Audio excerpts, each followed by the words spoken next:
এখন রাত্রি 11টা ক্রস করে গেছে, প্রায় 11:15।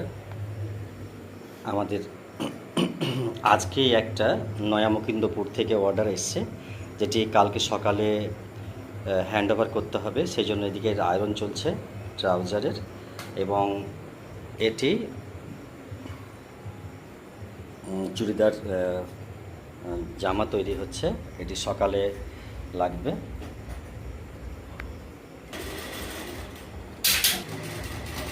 এই সেম কাপড়ের সেম প্রিন্টের এইগুলো 3টে ড্রেস হলো মনে হয়, 2টো হয়েছে অলরেডি, আগামীকালকেই এটি লাগবে।